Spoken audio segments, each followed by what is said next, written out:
뒷수습은 신이와 자기한테 맡기라고 장리가 말한 지 이틀이 지났는데 지금은 어떻게 됐는지 모르겠네. 그렇게 걱정되면 직접 찾아가서 물어보는 게 어때? 그래, 장리는 종잡을 수가 없으니까 일단 신이한테 가봐야겠어.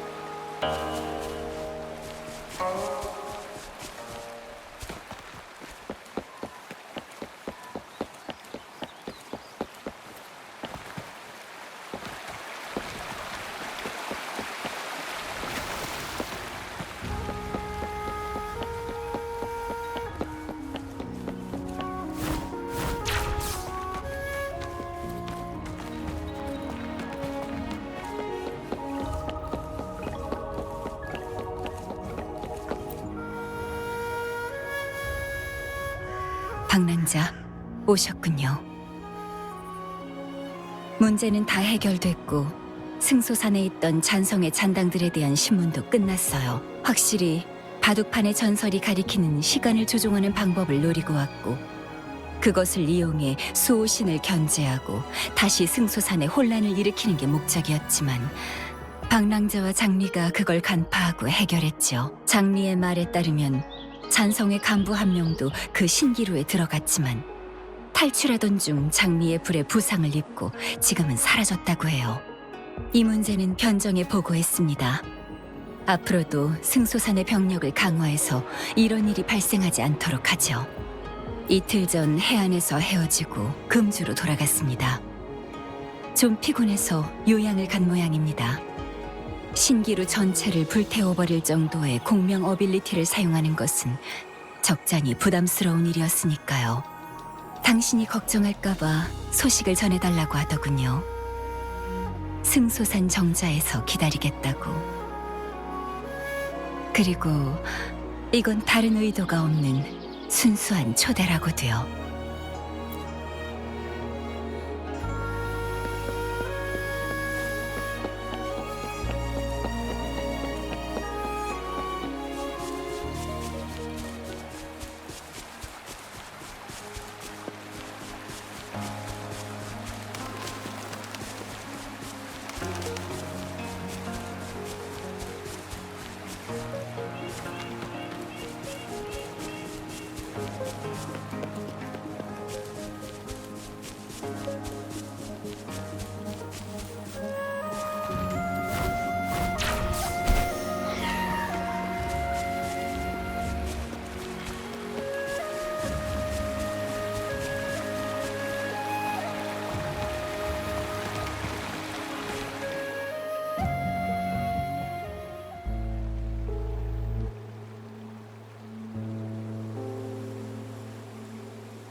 방랑자, 이틀간 잘 쉬셨나요?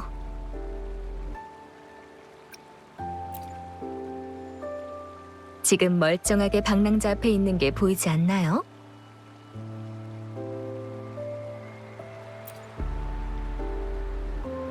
걱정 마세요. 이번에 초대한 건 단지 얘기를 나누고 싶어서니까. 방랑자가 온 것도 저한테 물어보고 싶은 게 많기 때문 아닌가요?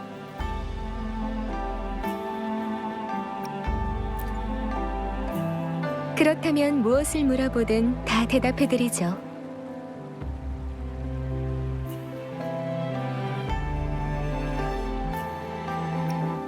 그 신기루는 제 사부님이 세운 계획이었어요.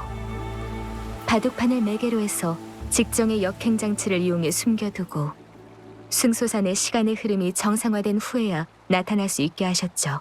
수호신과 승소산이 위기에서 벗어나더라도 잔성애가 가만히 있을 리 없었어요. 시간 제어법을 바둑판에 숨길 수 있다고 판단했을 때부터 이미 계획에 걸린 거죠. 우연히 잔성애가 짜놓은 안내를 따라가던 탐험가에게 발견돼서 방어 메커니즘이 발동된 거고요.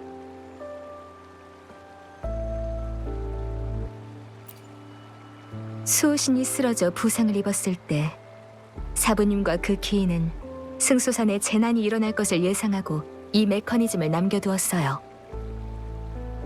침입하는 사람에게 파국의 법이 없는 한 신기루는 침입자를 모두 삼켜버릴 거예요.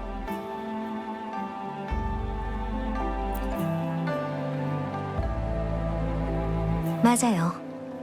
다치지 않고 신기루를 불태우는 것이야말로 진정으로 곤경에서 벗어나는 길인데, 그러기 위해서는 공명 어빌리티에 대한 극도로 정밀한 통제가 필요해요.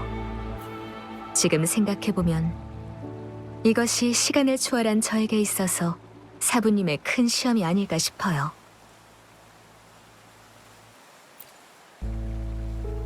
겨우 그 중 하나일 뿐이죠.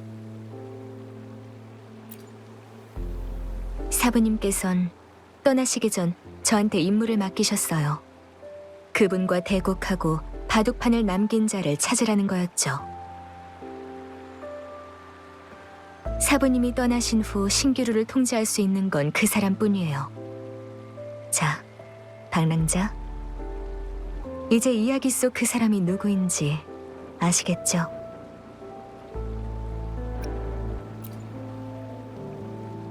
맞아요.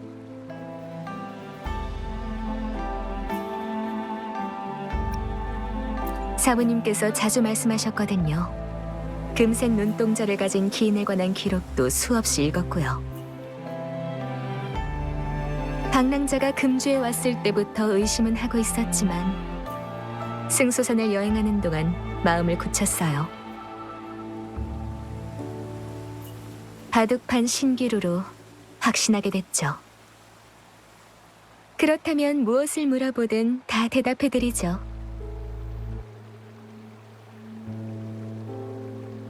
그 기보에 대해서는 100년 전 제 사부님 현묘 증인과 한 기인이 만났을 때부터 말씀드려야겠네요.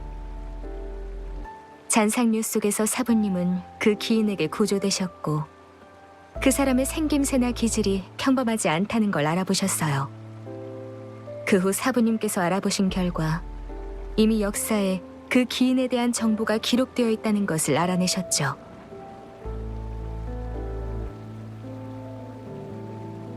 그래서 사부님은 오랜 세월을 찾아 헤매다 마침내 승소산에서 그 사람을 만났고 전설의 기보를 남기신 거예요. 이 바둑판을 통해 뒤틀린 시간의 문제를 해결할 수 있다는 기보의 말은 바둑판에 숨겨진 정보를 말하는 거라고 생각했어요. 하지만 그건 열쇠일 뿐 중요한 건 바둑을 두는 사람이었죠. 그 장생 비법은 우연히 산속으로 잘못 들어갔다가 사부님이 돌려보낸 나무꾼이 꾸며낸 이야기일 뿐이고요. 그렇다면 무엇을 물어보든 다 대답해드리죠. 역시 그 추억들은 가짜가 아니었네요.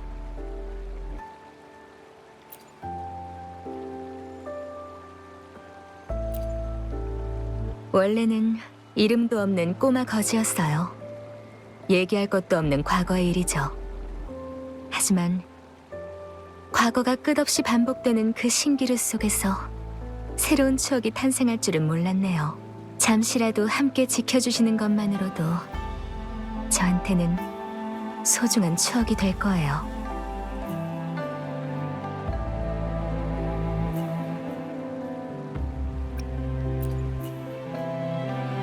제가 이 활을 이용해 다시 신기루를 파괴한다면 어렸을 때 그랬던 것처럼 수명을 대가로 하는 것인지 궁금하죠? 신기루에서 제가 한 말은 사실이에요. 저는 더 이상 힘을 통제할 수 없는 아이가 아니거든요. 이제 공명 어빌리티를 사용해도 제 몸에 부담이 가진 않으니까 걱정하지 마세요. 게다가 방랑자가 정말 전설 속에서 역사에 영향을 끼친 중요한 사람이라면 당신은 수호신 다음으로 가장 불멸에 가까운 존재일지도 몰라요. 사람은 죽기 마련이고 여행 중엔 만남과 이별도 흔한 일이지만 방랑자에겐 이 이슬 같은 덧없는 시간이 길든 짧든 차이가 없지 않겠어요?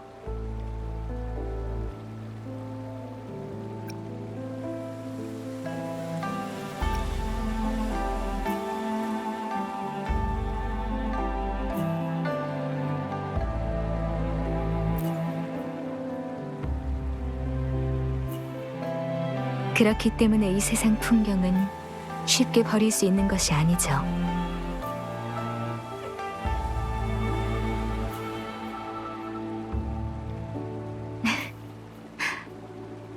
그럼 저와 함께 그 끝나지 않은 대국을 끝내보지 않으시겠어요?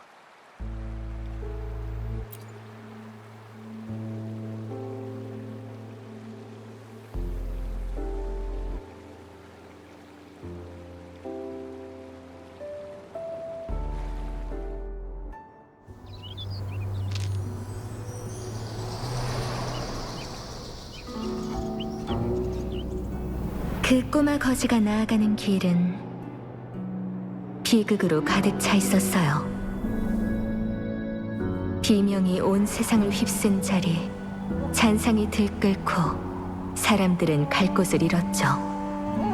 꼬마는 자신의 피와 불로 위험과 추위를 몰아냈지만 사부님은 그러면 안 된다 하셨어요.